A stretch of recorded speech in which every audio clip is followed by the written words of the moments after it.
There are three basic processes you need to go through when you are operating your camera. I've talked about the picture setting. I've talked about the setting, where I talked about the white balance mainly. I talked about the white balance mainly because if your picture is not white balance, your camera will not bring out the quality image that you must see.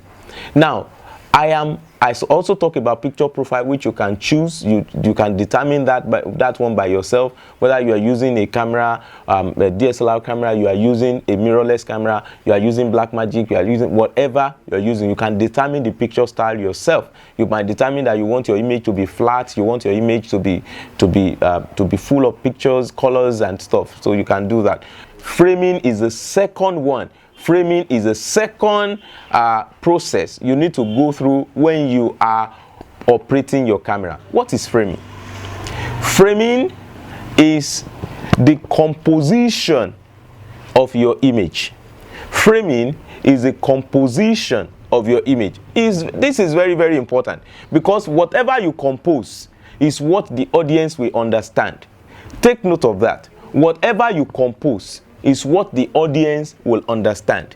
If you want the audience to understand your story, you need to compose your image very well. Now, how do you compose? How do you frame? What is involved in framing? I will talk about two basic things. I'll talk about composition of shots, and I will talk about the element of framing. Now, let me talk about the element of framing first. There are three basic elements of framing. When you want to frame, there are three things that are in your framing. The first thing, and which is the most important thing in your framing, is a subject. Is a subject. You know, in English language, when you want to compose a sentence, your sentence must have a subject, your sentence must have a predicate, sometimes your sentence must have an adjunct, or whatever. Those grammarians, they understand this. Now, you know, and if you are saying that someone slapped another person, let's say we say Ade slapped Tolu. Now, imagine that I want to say Ade slapped Tolu, and I remove slap, and I say Ade Tolu. Somebody will ask me, what happens to Ade and Tolu? So sometimes when you don't compose your sentence properly, people might not understand what you're actually saying. The same thing goes with when you are composing your image in your camera. If you don't compose your image properly, people will not understand your story.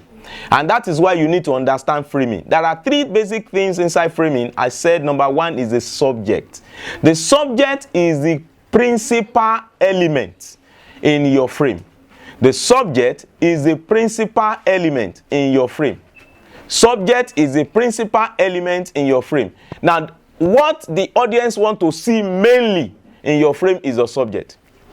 Somebody is crying. She is sitting on a bed and she's crying. Now, that is your frame.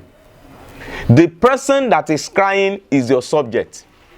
There are many other things that will still be around the person crying on the set, but the person crying is the subject of that framing.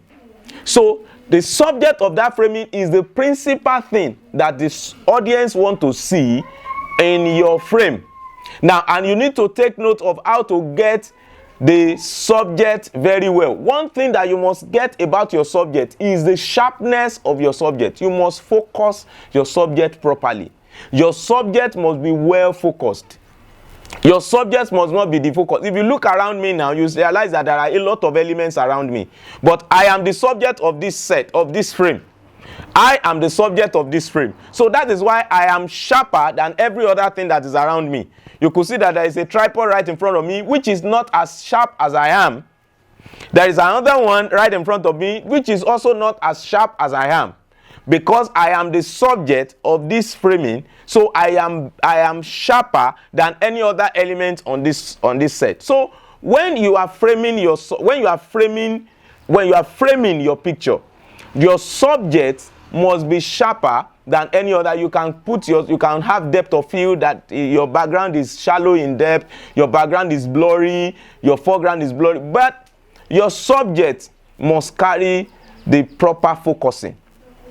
Your subject must carry the proper focusing. That's number one the elements of your composition, the elements of your framing.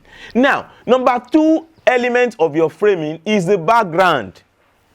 Now, the background that your framing carries also tells much about your story. The background that your framing carries also tells more about your story. Take, for example, you say somebody is in an hotel room.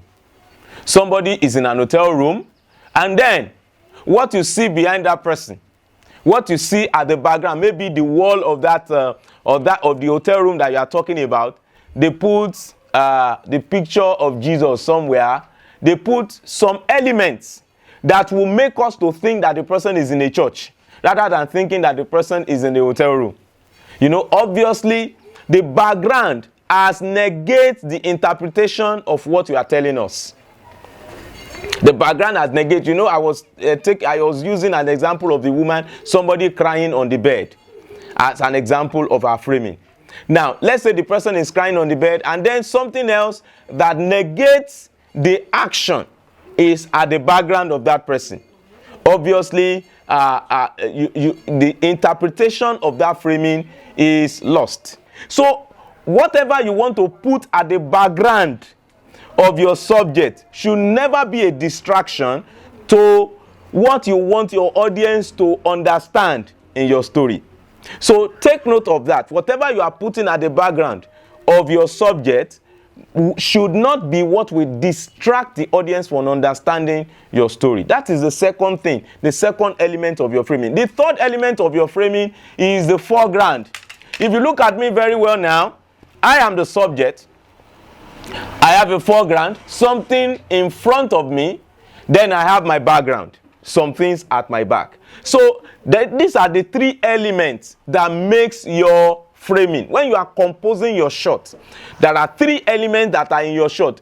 So, but if you want to compose your shot, you need to consider the background, and you also need to consider the foreground. So 3 things are involved in your framing: the subject, the background, and the foreground. So these are the 3 things that you need to take note when you are framing your shot.